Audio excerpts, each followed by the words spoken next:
Back here with head coach Dwaine Osborne. Coach, finished the season 18-8, 15-7, securing a second seed. Talk a little bit about the end of the season. Well, we had the 8-game win streak, lost 3, and then I guess won 5 in a row going into our last game, and just lost at West Virginia State in the finale. And so now we're trying to just get ourselves prepared and ready to go for the conference tournament. Okay. Going into the tournament, securing a 2 seed, first round bye. Congratulations. Always a big thing. You get a little bit of extra rest and not have to play that first game. The matchup of UVA-Wise Wheeling. Talk a little bit about that game, what we're looking for. Well, I think it's going to be a great game. I think that, obviously we're excited to be a 2 seed and get a bye. At the same time, I feel like, our reward is not necessarily great when you look at Wheeling, Jesuit, and Virginia-Wise. We had 4 games, 2 with each of them that were just wars. And so 2 very, very good teams. And, we're going to have our hands full regardless. And we'll have a lot of work to do to get ready for those games, but we're excited just again for the opportunity to get to play in those games, and hopefully we'll have our guys ready to go, and our guys will be ready to play, and we'll represent our program well. 3-1, if I'm correct, in those games, Coach. 2-0 against UVA-Wise, 1-1. Very early in the season, beat Wheeling at Wheeling. They come back down here. And got us here right after West Lib. Talk a little bit about Wheeling, talk a little bit about Wise, what we've got to be ready for. Beating somebody 3 times and obviously beating somebody a second time. Talk a little bit about that. Well, I think, both programs are very good. Virginia-Wise being a new member in the Mountain East Conference with us, and so I don't know a lot about them going this season, but they have arguably the best player in the conference in Dion Boyce, and he's second in the country in rebounding individually, and he's just a man. Javon Moore is a monster on the perimeter, and so they got 2 guys there that are really good, along with a bunch of guys that are really solid players that complement those 2 well, and so they probably haven't had maybe the season they wanted. At the same time, when you look at it, they've lost a lot of close games and really been there in most of their games. And then Wheeling, I think, again, is just one of the tougher teams in our league. They are going to be very physical. I think they're unbelievably well coached. I think Danny Sancombe does an unbelievable job, and they get 2 great players in Fritz and Seifert, and then they have just 1 senior in Harris, who has been very good, was great against us here at our place when they beat us. And I think they have really taken a young team and developed them well. And so, they had a 8-game win streak there down the stretch, and we're playing really well. And so, it's going to be a tall order either way for us.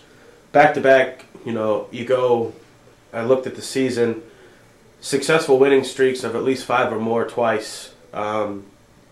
Obviously, it's led by our seniors. Talk a little bit about our seniors, senior day game, big game. Pulling that one out, and then just talk a little bit more about the seniors, if you don't mind. Well, obviously, I think one of the things that helps us is we do have senior leadership, and when you have 4 or 5 seniors, you would hope that those guys have been through a lot of games at the college level.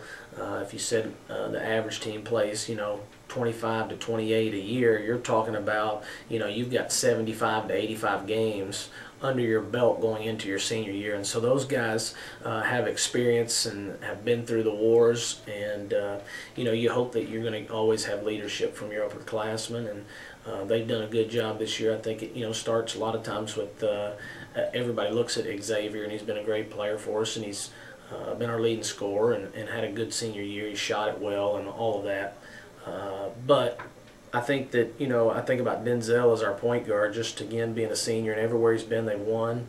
If he's been the starting point guard somewhere, those teams have won. And you can take that back to his 9th grade year and run it through. And so he's just a winner. He just finds a way to make plays and get things done. And he's been really, really instrumental for us this season. And Baptiste has given us good minutes and spurts, and he hasn't probably played as well as he would like to this year, and been as consistent as he would have liked to. And but he's a great kid. He works hard, and I really believe that at any time he can get you. He averaged 18 points a game in junior college, and shot almost 40% from the 3-point line. And then you just can't really say enough about Fred Simpson and what he's meant to our team. And we wouldn't be where we're at without him. I mean, just kind of one of those utility guys that's a jack of all trades, and he just made big shots, gotten big rebounds, gotten big, made big defensive plays at key times, and he's a warrior. He's an undersized guy that's really a guard playing a 4 spot for us, but he finds a way to get things done, and so.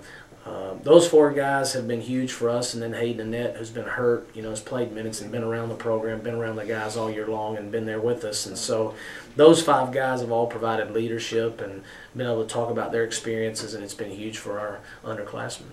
We go from the seniors to the sophomores. You've got 2, arguably, you mentioned the UVA-Y guys. However, you've got 2 sophomores that really are getting it done, and Alex Kesich and Tino DeTrapino. Talk a little bit about those 2. Well, I mean, I think, Kesich has just been steadily gotten better all year long. He's a great kid, and he's easy to coach, and he just has continually improved. It's probably the best thing about him, and I think that, in my opinion, coming back next year as a junior, I think he'll be the best returning post player in our league, in my opinion. And so he has just been able to do a lot of different things. He causes matchup problems because he can score inside on the block and in the paint. He can hit mid-range shots. He shoots the 3 well. He's shot at very high percentage from the free throw line all year. I think he's right around 80%. And so it's just been a huge, huge part of what we do. And then, you have kind of maybe a little different situation with Tino. Tino didn't play a lot of minutes as a freshman, but really is what every coach kind of dreams of having as it relates to his work ethic and his desire to be better and his commitment to the game. And he's a guy that kind of cuts the fat out of his life, so to speak. He doesn't go out and he doesn't do a bunch of things that other college kids maybe likes to do, and he just spends his time in the gym, and he's in there by himself. He's in there with a teammate if a teammate goes, but he's always in the gym. And so he really works his game, and I think it's been really fun to see his hard work pay off in this past summer. And it causes me to look forward to the next 2 years with him, because I think he is a guy that will continue to work. He's not going to become satisfied. Last week, they open up the new gym across the river. A lot of hoopla, a lot of people there, a lot of, just really nice gym. Talk a little bit. Was it just we got outplayed? Was it just we a little bounce back? What do we have to do to bounce back so that we don't let that continue? Well, I think it was a combination probably of quite a few things. The easiest thing is to say, hey, we didn't shoot it well. I mean, Xavier, our leading scorer, goes 2 of 14, and Tino went 5 of 14, and Denzel went 3 of 12, and you kind of just keep going down the list, so to speak. And so, I mean, we didn't make shots. That was one. Another part of it, we just didn't execute well, and I think our timing was just off a little bit, and then we didn't play with the sense of urgency that we needed to play with. I just didn't feel like we had that for whatever reason. I think ultimately, at the end of the day, those guys got to make shots. But the rest of it, I think it's my job to get them ready to play and to make sure that we're executing at the level we need to execute at, and to have that sense of urgency. And so, as I always tell them, it starts at the top, and I've got to do a better job and figure out, hey, what is it we need to do? How are we going to be better? And so hopefully this week, as we prepare for the tournament, that we'll use that as motivation to help us make sure we're ready to roll come Friday. Talk about the tournament, Coach. 5 years ago, you sat getting ready for the West Virginia tournament. Now you're sitting here getting ready for the Mountain East. Talk a little bit about, is there a different feel from where you were 5 years ago to where you are right now with just the conference itself? Yeah, you know what? It's there's some similarities, there's some differences. I think that I always felt like the West Virginia Conference was great. To be honest with you, I thought there were teams at the same time that were kind of always at the bottom, consistently at the bottom, and you felt like if you had a good team, that you had a good chance to pick up some wins in league play with some of those teams. But now there's just not really any easy games, and so it's a grind every night, and that's both fun but very challenging as well. And so I think this is a tournament. In my opinion, I don't like when coaches say, "Oh, everybody could win the tournament." Well, I don't think that's true. Everybody can't win the tournament, but I do think there's 7 or 8, maybe 9 teams out of the 12 that could string it together and win 3 or 4 games in a row and win this thing. And so it's going to make for an exciting time. It's going to make for a challenging time. But you know what? When you can navigate through those type of situations, through difficult times, and kind of triumph through those, it makes it all the more rewarding in the end. And so hopefully that's the goal for us, that we can try to put 120 minutes together this weekend to be something to be very memorable. You talk about 120 minutes, Coach. We open up Friday at noon. What do we have to do to put 3 games together so that we're holding that banner at the end? Yeah, I think that you know, the biggest thing championship teams do, what separates great people from average people, is consistency. You know, if you win one, lose one, win one, lose one, you're 500. That puts you at the middle of the bell curve, so to speak. You're average. And to be on the end of that bell curve where you want, in that, you know, 8 to 10% grouping that says, hey, you're excellent. You know, you have to do things consistently. You have to do things right, and you have to do it over and over and over. And so for us, what we've got to do is play our best basketball for 120 minutes. We have to have great effort. We have to have great focus. We have to execute well.